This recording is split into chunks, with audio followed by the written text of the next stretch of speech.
Okay, hey nerds. We are so excited to welcome a very special guest to the podcast today, Kritika H. Rao. Kritika is the author of the acclaimed fantasy novel The Surviving Sky, and she's here to talk about her highly anticipated new book, The Legend of Meneka. Kritika's stories are celebrated for their rich world building, philosophical depth, and unforgettable characters, and we can't wait to hear all about her creative process, inspirations, and what we can look forward to in her latest work. Welcome to the podcast. Thank Yeah, you. welcome, welcome. We've Thank been you. so Thank you for having excited me. about this. Yes. hmm I'm excited to be here. Um, Uh, I was just gonna say we're just missing Chanel today. oh She's yeah, yeah. really sad.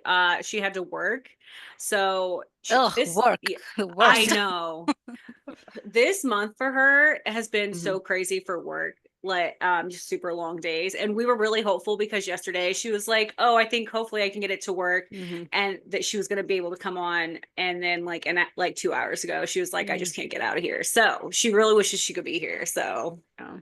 Yeah. mhm, She's been busy. yeah, So we'll just fill in for her. Yeah.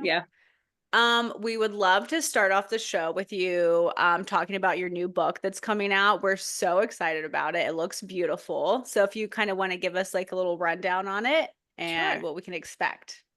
Yeah, absolutely. So The Legend of Meneka is a mythological romantasy. It's based on this ancient Hindu myth, which is like 4,000 years old. It's based on this myth about this celestial dancer who is sent from heaven by her god king, essentially to seduce a sage in the mortal realm who's threatening her home with his powerful meditation.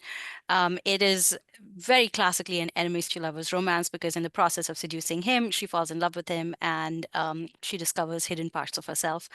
And the dilemma that she has by the end of it is, what should she save? Like, should she save her home or should she save this man that she's falling in love with, who is, obviously intent on destroying her home? And there's war brewing between her king and this man. So it's very exciting and it's just very delicious to be able to delve into this ancient mythology and reinterpret it in some ways. Oh, I love it. We're huge into enemies to lovers, so Yeah. I already Yeah. knew I was gonna love it. Yay. And then so this is the first book in a duology, is that correct? That's right. Yeah. Okay. I Yeah. love duologies. I just think it's like the perfect amount of books in a whole series. It's like the I perfect little mini know. series. Yeah. And I've been checking out for a while, like looking on your Instagram and stuff. And it's not just this cover, which I love. The book cover for this, I was going to ask if you had any say in the art and stuff for the covers. But in general, even the covers for your other previous books are Yeah. all so Yeah. stunning. Yeah. Yeah. Yeah, I've gotten so lucky with my covers. And with this book Okay. and with my other books, like I've had input throughout it, which is not something that every author is offered actually. So it's just really, really nice that my editors and my publishing teams have just been so considerate and so collaborative with this. And they've really been very, very caring. Like my editors and I sit through and talk about the covers until, it hits approval, which is it's really nice. Yeah. I said this earlier as well. In a different podcast, but I'm kind of waiting for the other shoe to drop and to kind of get a cover which is not nice, but I'm hoping that won't happen. It's especially not Mhm. with these current series because yeah, I keep hitting jackpot with them. Yeah, Mhm. they're beautiful. Yeah. Our other sister loves to say that she always judges books by their covers. That's how she decides to read It them. is. So, It is. yeah. I mean, I feel like in this day and age, covers are just such an important marketing piece. Like Mhm. they really Mhm. have to speak to the books in some ways. So, I mean, she wouldn't be the only one who kind of judges by the cover. I think a lot of us do that. Um, So it seems like you drew a lot of inspiration from mythology for this book. Is that kind of where you usually get inspiration for your novels? I wouldn't say that. I think this is the only book that I've gotten, with Hindu mythology. I really, in a very direct way, I engage with the mythology of the culture that I belong to. But I think philosophy is something that a lot of my books, at least the Surviving Sky and the Rages trilogy, were very much about Hindu philosophy, which is very different from Hindu mythology. Um, and I did take inspiration from that. Um, but this is not to say that all of my work is, related to that in some ways. Like we all contain multitudes, obviously, and Mhm. with this book and with Surviving Sky, it turned out to be that was a connecting thread between them. But I imagine for my future books, it's a different aspect of life as I see it that I will probably engage with and, write about. Yeah, that's awesome. Mhm. Can you kind of walk us through like your writing process? Um, it's so different for every book, honestly. For the Legend of Meneka, it started off with, with the myth itself. Like in the Legend of Meneka, Meneka is a central character. You see the entire story, it's told from her perspective, and the title itself, it says the Legend of Meneka. But interestingly enough, in mythology, you don't really hear about Meneka at all. Like, you really don't hear about her at all. So for me, for this book, it really began with the character, with just kind of being interested in the character and being like, what is, she is the one who was sent out to seduce this sage, and she has such a huge impact in his life, and everybody in in Hinduism knows of this sage, but they don't really know about her. She's just this like footnote in his life, whereas she was the one who kind of changed the course of his life in some ways, but we never see that. We never, that's never acknowledged. She's just kind of known because of this god king that sent her to do this mission, and this man that she seduced. But who was she? Like, nobody really knows about that. So for me, at least with the Legend of Meneka, my writing process was very much about the character and trying to understand her and her role in her own love and her devotion, and who she was as a woman, and the power that she contained within herself. So for me, just for Meneka itself, this was a writing process. And of course, every book is different. I think a lot of authors will tell you that.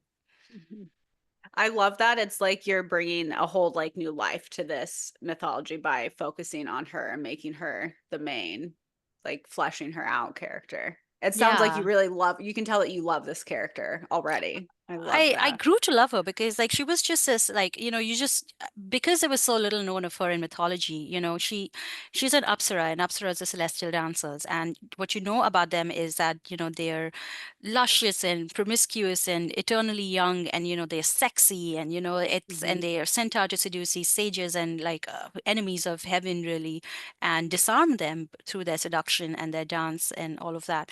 But you never really hear about them as people or as persons. Like, what are they thinking? What are they feeling? Do they have choice? Do they have consent? Do they have freedom? Do they, what do they think about love?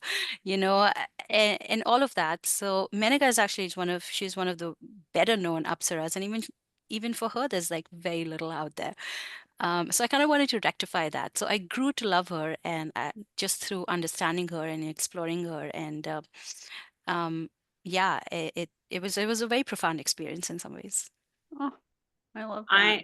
It sounds so interesting. I haven't got to read the book yet. We actually meet with Chanel later in the evening when she's off work, and she's giving us our books that you sent, which I can't wait. Yes.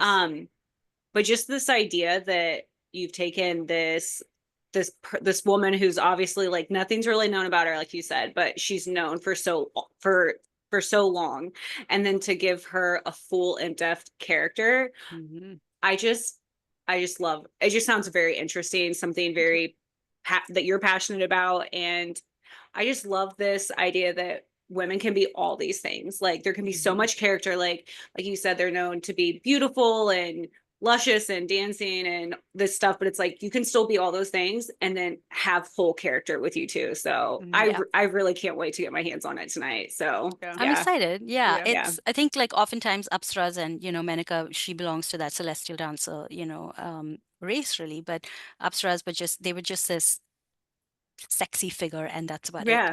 Like, not any more than that. But I really like giving her that complexity, and that she thinks for herself, and like for her, sex and sensuality and all of that, these are not just physical things. Like, these are very emotional and very deeply entwined with her being and her the way that she sees herself, um in a very positive way. So I really like bringing that out in her and in the book.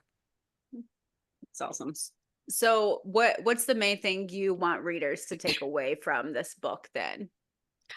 I don't know if I want readers to take anything away from the book. Okay. Like, I think readers, like, they, as with every book, actually, I think like readers come to a book and they experience it, for themselves. But I think what I want, if readers did take anything away from it, like, that's fantastic. Like, if you're just reading it, you're having a great time, you're like, yes, Yeah. this is a good book, I was entertained, for a while, awesome, like, that's great. It's we all read books like that and we enjoy it. But when I wrote The Legend of Meneka, it was for me as a reader and as a writer. Like if I'm reading this book, then what I take away from it, I can tell you that. And Mhm.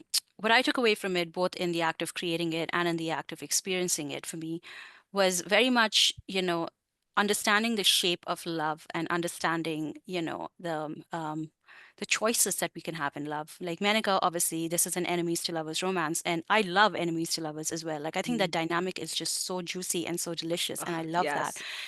But I also Mhm. like to think about why I love it. And one of the reasons I really love it is because when you have enemies to lovers, you have two people on opposite sides of the spectrum. And, through the course of the book, you kind of see them getting together, intertwining with each other, and understanding each other and loving each other by the end of it. So you're taking these two people who are so different from each other and who hate each other because enemies, right? And then Mhm. you're giving them, something like love to bond them together, where you are extending the definition of yourself in a way, right? You're saying, Mhm. I used to be this person, but now I can also be this person, and I get you and I understand you and I love you. And that transformation is so profound. And I think that is one of the reasons why I love enemies to lovers, is because you can extend that, and you can love somebody who you never thought you could love.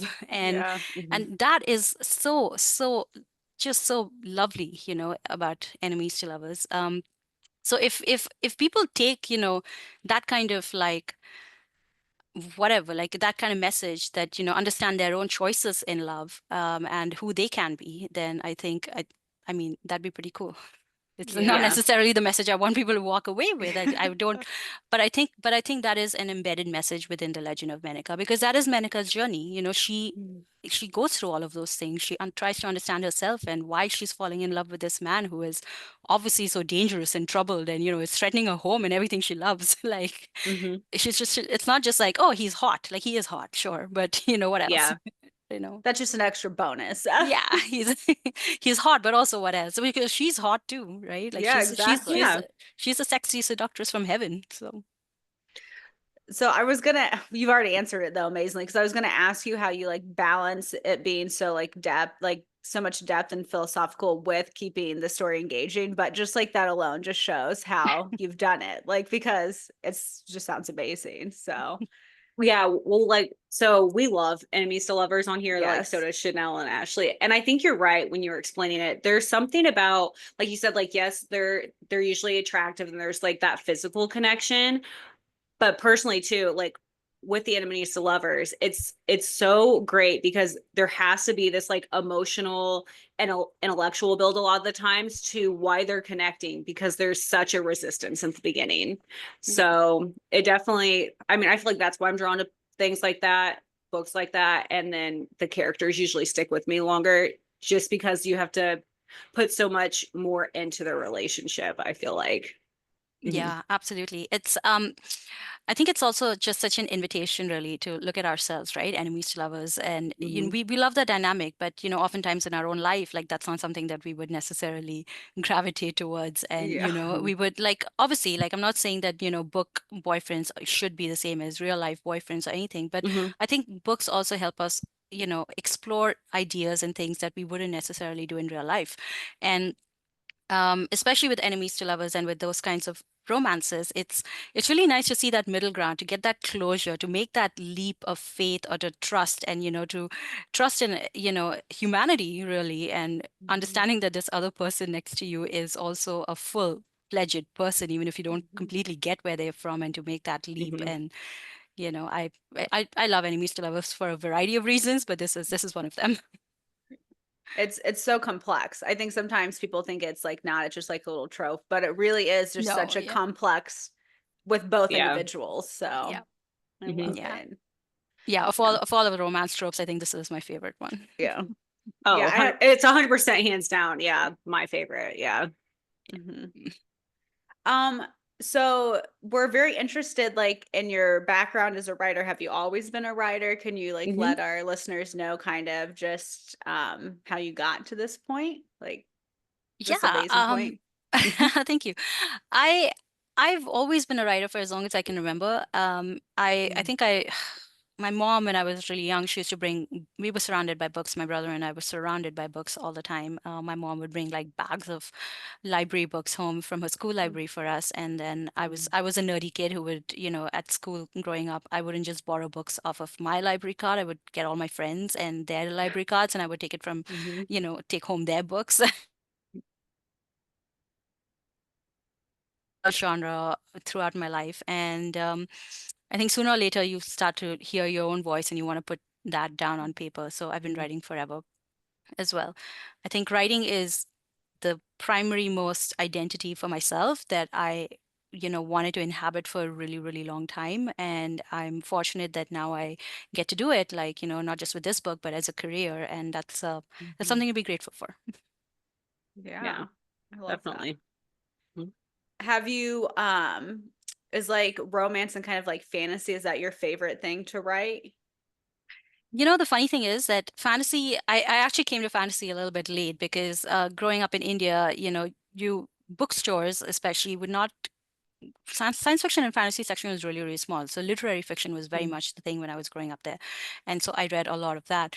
And I actually came to science fiction and fantasy through thriller, through Michael Crichton, and he wrote Jurassic Park. And he was never marketed as a science fiction fantasy writer, whereas, it is so obviously science fiction, Yes. But he was always marketed as a thriller writer and thriller and Hollywood and all of that. So I read a lot of Michael Crichton, and I really started enjoying science fiction. And then from science fiction, I went into fantasy. So the Surviving Sky and the Rages trilogy is actually science fantasy, and now Legend of Meneka is a romantasy. Um, but so it was a very weird path for me to kind of stay in this. Whereas now, if you ask me, like I am very absolutely an SFF writer. Like this is obviously the thing that I write. Like I write epic fantasy, I write romantasy, and romance especially. It's another thing that I never really. It's the kind of thing that you just kind of take for granted, and then you kind of step away from it. You're like, oh my God, I am actually, a romance writer because all my books have this romance through line, which is not something that I really realized until much later that I was doing that. But now I can't imagine not writing a romance through line at all. Like that's very definitely the dynamic that I enjoy and I love playing with. But it wasn't like you just, it's the kind of thing where you live with it for so long, you don't really notice it. And then you're like, It's oh, just wait a like minute. there. Yeah, it's just there. It's funny you say that because Chanel, we've talked obviously a lot, and we always like talk about our favorite genres and stuff like that. And she always says that she loves fantasy books with romance because she gets a little bored with just romance books, but Yeah. she loves the fantasy, but she loves the romance in it. And I think it's just such a nice combination because she's right. You get both. You get this like really deep story with like action and all these exciting things happen, and then a lot of times the heart of it is the relationship with these characters, and it's just like such a nice blend It's that so beautiful. Yeah. I yeah. mean, even the other trilogy that I'm working on, which I'm currently wrapping up, it's a story about a husband and wife. They're over 30s. It's a husband and wife, and it is like there is a very, very strong romance through line because they're the two point of view characters and they're married through the entire trilogy, but they're also enemies to lovers and they're married and enemies to lovers back to enemies back to lovers. It's a whole thing. Uh, but yeah, like and it wasn't until like much later where I realized that that is what I write, the nest of fantasy and romance and just exploring romance in many of its different ways and shapes and what it can be. Yeah. It's just cool, especially with fantasies and sci-fi books, when there is that element of a relationship. It just brings such a human connection into it. And I feel like that, like Ashley was saying with Chanel, really kind of sinks me in when there's a good balance of that in there with it. So it's really interesting. Yeah, I love that too. Well, since you brought it up a little bit, let's go ahead and talk about your future projects then, if that's okay. So Yeah. you're working on Yeah. a new trilogy So it's or whatever you can share. yeah, the Legend of Meneka is part of the duology, and but my debut started off with the Rages trilogy, and two books are out already, and this year the third book is coming out as well. Okay, yes. And so that's the one that I'm wrapping up, and then in the future, yeah, I don't know. There's there's a lot in the future. I don't know how much of it I can share, or but I've lately been whether it's the fourth wing phenomenon or what, but I really want to read dragon books, and I know there's a Yeah. lot of dragon books out there, but there's nothing is quite scratching the itch. And I think that's because I'm a Mhm. writer and I want to, work on it myself. So I want to like get in there and give it my spin. So that's definitely something that I'm looking at in the future. It also kind of works really well with my brand, I want to say, because the Rageous trilogy and the Surviving Sky also has these like gigantic animal, creatures, Mhm. which is very much a thing that it's the Jurassic Park girly in me. Yeah. I'm Oh, about to I say, love yeah, that. you love dragons, Jurassic Park, like it just has to happen for you, it Yeah. feels like. So Yeah. yeah. Yeah, I mean, my longtime readers and fans, like they know I talk about Jurassic Park all the time. It's Mhm. it's one of those things, the movies, the books, like I love it all. It's so funny. I have to tell you this story because I love Jurassic Park. I love the movies. When we were like, and I say little, but we were like in middle school too, Ashley was so terrified of the I, s- dinosaurs from I, Jurassic Park. s- I still am. I Like know it's so funny. they're great movies. I need to read the book because I've heard the book is amazing. They're great movies, but they still terrify me because it could This happen. That's because what it she could was. happen. Yeah, she was. It's scary because it could happen, Stacey. And I'm like, well, we're still watching them. I don't care if it happens. No, they're so good. Like the first set of movies, the originals, it was just Mhm. like I love how the tech and the graphics and all of that still hold Mhm. up today. Like they are Mhm. Mhm. so well done. And even the later movies got a little campy, but I gotta say I love them. Like I will go watch Yeah. it every single time. I don't care how campy it gets. I don't care like how illogical Mm-mm. it gets or dramatic it gets. It's got dinosaurs. It's got these big gigantic creatures. It's I'm in. Yeah. I mean, have I you love seen campy, so I do I'm here too. for it. I do too. Yeah. have you guys seen the photos for the new movie? Like the cast that's in it, Jonathan Bailey and Scarlett Johansson, right? I think that's who's in it. It's gonna be They're amazing. playing the kids from the first movie. Oh my God. No, I I actually didn't know haven't seen that. that. That's awesome. I'm gonna look it up as soon as we're done. You have to, because I sent that to my friend and I was like, oh, look how nerdy and hot he looks in this new trailer. I sent it to Ashley and my friend was like, no, he's playing the kid from the very first movie and Scarlett Johansson's playing his sister. And I was like, oh, I Oh was my like, I God. love full circle moments. I I cannot know, wait. so do I. That's awesome. Also that kind of makes me feel a little bit old. Although, when the movie Yes. came out, then I'm pretty sure I was as old as those kids. I don't think I was any Yeah. older. But yeah, it's like, Yeah. wow. Yeah. Same. Yeah. Yeah, I Wow. was like, oh, does that make sense? Could they be that old? And I was like, yes, Stacey, they could definitely be that old. Yeah, Like, how that old do makes you think sense. you are? Oh yeah. Yeah. Could we be that old? Gosh, I love it. Yeah, it still scared me. I'm still gonna watch it, but yeah, it scares me. I mean, I was Sorry. still trying. No, you're good. I was gonna say I still get. I don't know if Ashley watched it, but so have you watched House of the Dragon then? Because I was watching that show because there's so many dragons in it. I loved it. Did you check I it out? haven't, no, I haven't Okay. yet. Because I think I don't know when it came out, but I have an infant son, so these days I can't watch anything except, on my phone on mute. So so I'm not watching anything, especially things like, House of Dragon and things like that, which I know I want to watch like, on Mhm. the TV. Like I don't want to watch Yeah. it on my phone. So I haven't watched that though, but I've heard good things about it. Well, congratulations. I just had a daughter a few months ago. Yeah. So I feel you because I used to read, I love reading actual books. And when someone asks me how I read so fast right now, I go, I literally just live on my phone. Like if I can't watch it or read it on my phone, I cannot get anything done. Yeah, yeah. It's I've impossible. I've written on my phone. Like that's where I am at. Like I've had like, Microsoft Word on my phone, the phone app, and I've been writing on that. So yeah, that's deadlines don't wait, deadlines don't care. That's awesome. You That's just so badass. yeah, you guys are incredible for being able to do that. It's just incredible. Women doing it all. Yeah. Actually, this is so random. Your dog's in the background. I know. He looks like a dinosaur. How do you not how are you scared of them? Or I'm she sorry. looks like a Yeah, dinosaur. she wanted to be a part of the episode today, I Mhm. guess. Can you say hi? They're usually not in here. We joke around that her one dog sounds like a velociraptor because he's had to Mm. have nasal surgery and it's wild. Sounds just like a dinosaur. I always joke around with my husband that my infant son, like our infant son, he sounds a little bit like a Nazgul every now and then because he's just squealing. So it's They make the wildest noises. That's yeah. that's great. I love it. So I have just like a fun question that out of like your worlds that you've created so far, which one would you like choose to live in if you could? Hmm. Uh, well, I've created the two worlds right now. Mhm. One is the Regis trilogy, which is a post-apocalyptic world. So And maybe not that one. maybe not that one. But the one with Meneka, of course, is a celestial dancers world, and the celestial kingdom is so gorgeous and it's so beautiful, and it's it's lush and it's jeweled, and obviously all the deities live there, the sun god, the moon god, and all of that. Mhm. Um, so yeah, I don't know. I think that's the one that I would choose, although I can see the problems there as well, especially since I've written the second book of the duology already. I know what's how the world is. So Oh, what's Mhm. coming? yeah, I don't know if I'd want to live. I mean, I think like by virtue of writing those worlds and living in the imaginative space of those worlds, I've kind of lived in them already. Yeah. Um, well, Stacey, what do you think? Should we do the game to get Yes, to know her a yes. little better? This Mhm. is just to help us and our listeners get to know the author a little bit Sure. better on a more Yeah. personal level. It's just like a fun this or that. And we can all like add ours too if we Yeah. want. Some of them we already know, so I figured we would talk about it. Okay.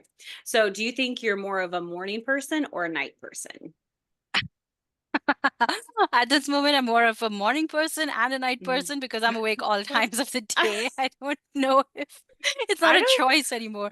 I'm a I want to sleep person. That's what I am. I don't again, I don't know how you guys do Yeah. it. I feel like Stacey doesn't sleep either. I'm like, how are you guys working off no sleep?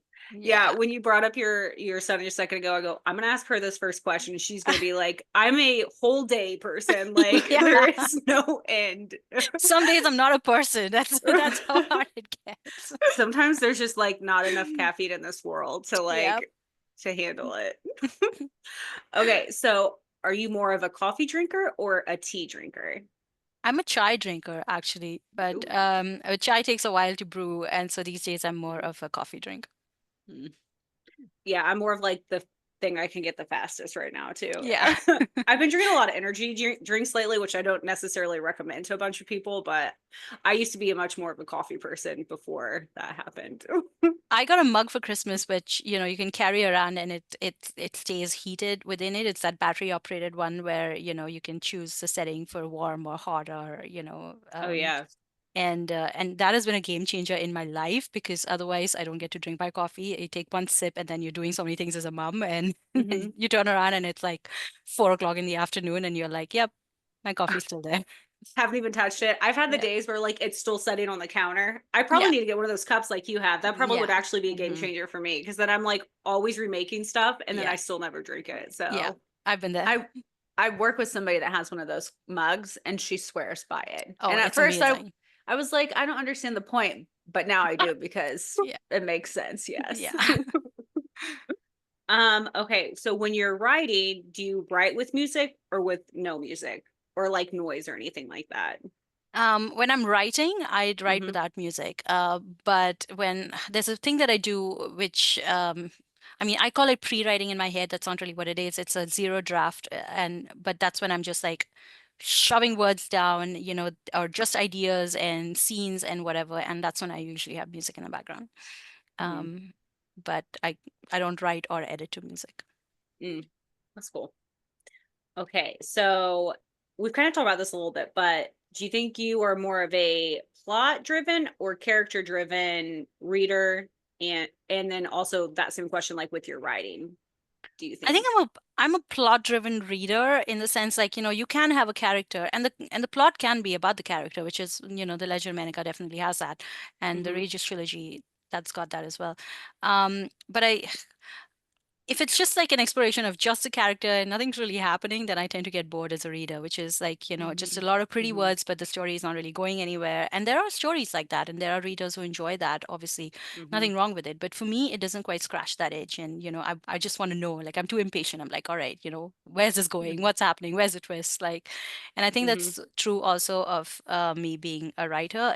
There are definitely highs and lows and plot decisions that matter in the book. It's not just about even the Legend of Meneka, which is about her. It's not. it's not just like behind her head and just kind of watching everything. It's like there are things, events happening, and she has agency, and there's Mm-hmm. cool stuff happening, which I really like about science fiction and fantasy. And I'm an epic fantasy writer at heart, and epic means like shit happens, right? Mm-hmm. Yeah. I mean, I feel similar. Like, I don't write anything, but just reading, I love a complex character, but I'm the same way. Like, if it's not leading towards, like, it's so great when a story can come together and like bring both so Yeah. beautifully. And like you said, like the epic fantasies happening. Yeah. I can't wait to start your book. But then, yeah, so then you get all the feelings, like the intensity of the world and then the emotional response to the characters Yeah. too. So yeah. Exactly. Mhm. Yep. Okay. So I feel like I probably know what your answer is going to be this, but do you prefer a night out or do you like to stay in? I don't know, Stacey, you tell me. Yeah, I Stacey, know. what do you like to do? I just want to be you. I just want to be alone. I say I that all the time to Ash. I'm like, I just want to be alone. I'm touched out. Like, It's oh, I know. I love my kids very, very much. It's Mhm. I mean I prefer a night out actually. That because it's very rare right now, and because I have an Mhm. infant son, he's only 6 months old, and so I'm very much tied to him, and I adore him. But there are some days Mhm. which I'm very much like I just want to go out, and on the on the bright side, like my husband is amazing and he is Mhm. such a devoted dad, and that's not a problem. If I do, Mhm. Aw, yeah. then I can. It's just that, mom guilt, like when you gotta leave for 5 minutes and you're like, oh my God, like, the baby's okay. And like, yes, they're Mhm. fine. So Aw. I do enjoy that. I love that he's so supportive so that you can get out when you want to. Even like when we do these recordings, I love it. Like I get dressed, I like put makeup on. I feel like I hardly do it.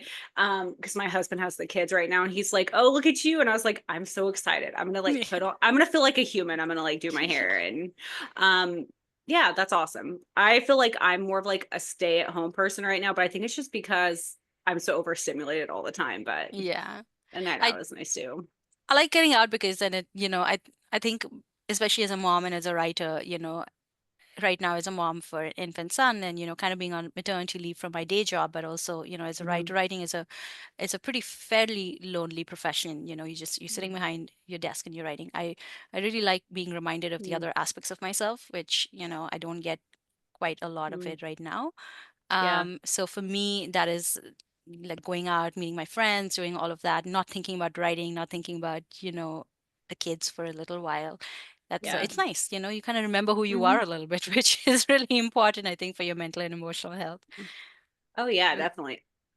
I guess I wasn't even thinking, of course, like with your job and writing, you probably would feel so like not socialized with people so much. That makes total sense. Yeah. Yeah, it can be a very solitary job. It's like I'm also again really fortunate that I have a very thriving writing group that, we get together and we write every single day, and like we connect with Mhm. each other all the time. So it it isn't as solitary as I know it can be for a lot of other writers. I'm really fortunate to that extent. But I also really enjoy being an extrovert.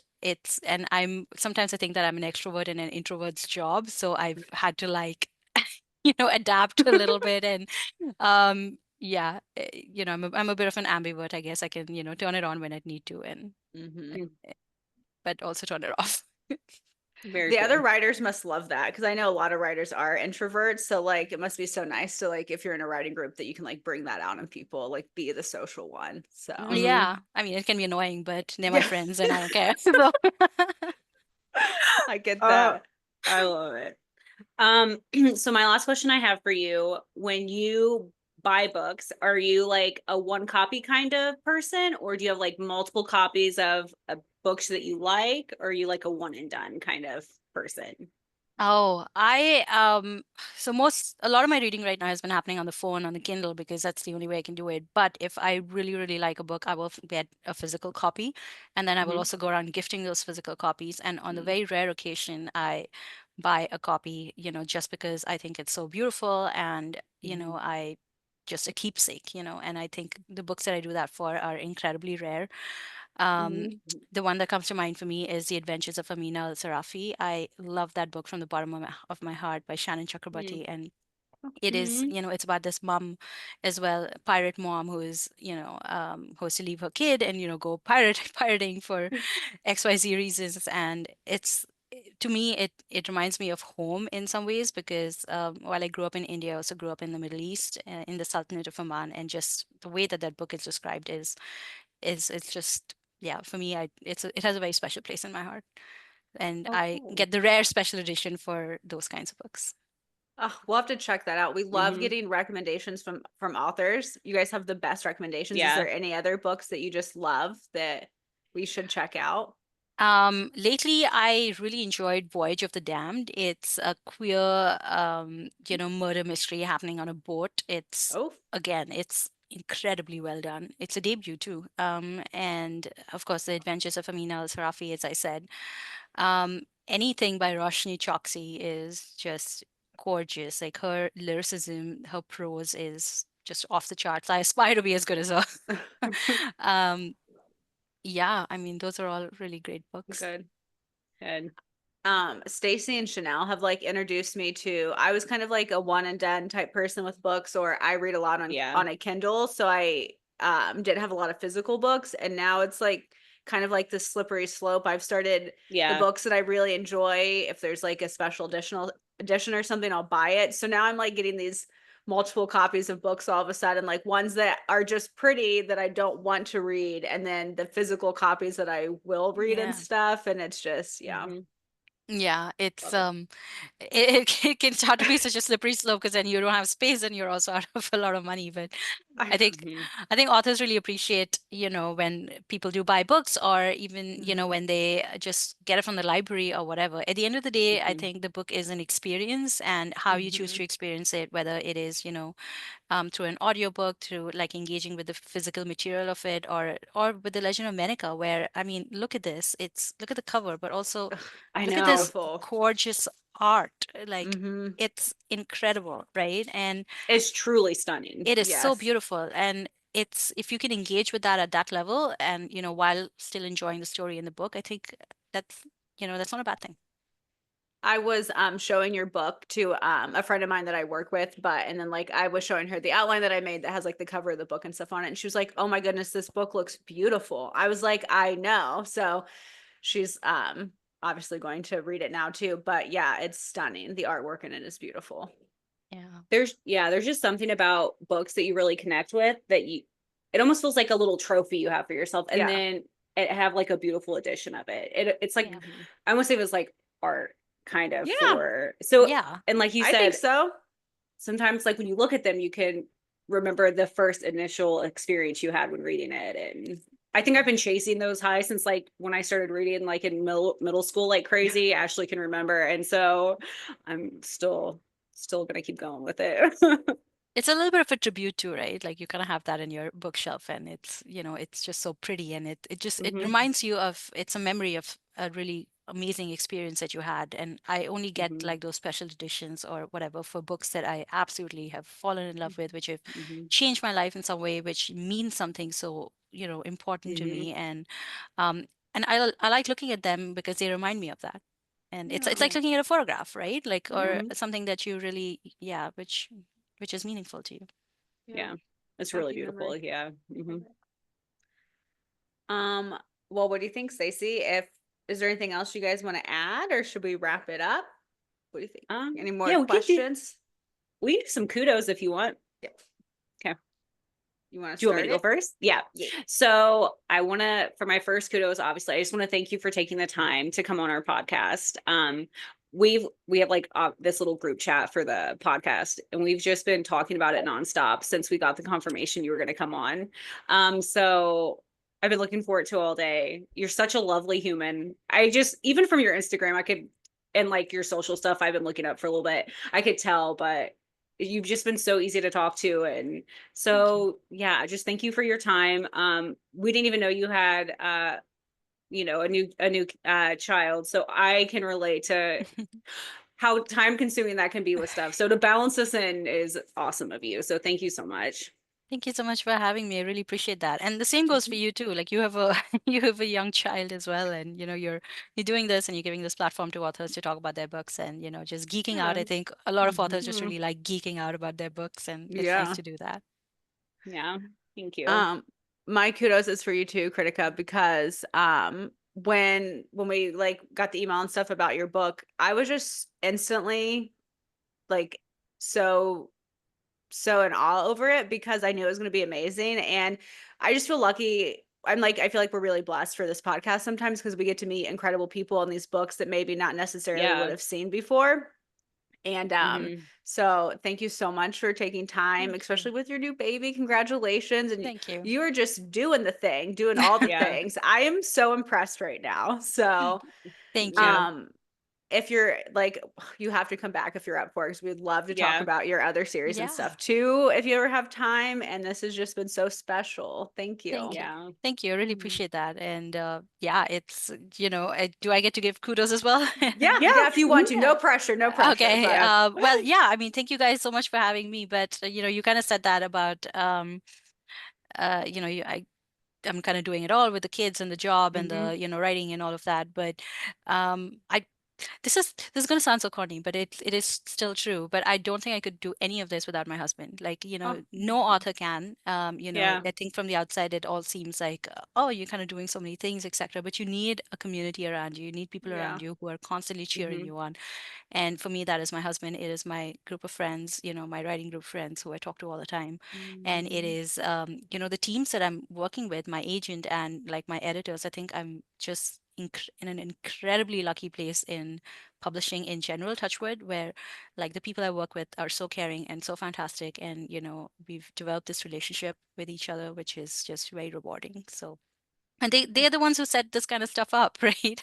Right. Yeah. I was Yeah. gonna say the woman who set this up, you can just, and that's why I was so Mhm. excited to meet you.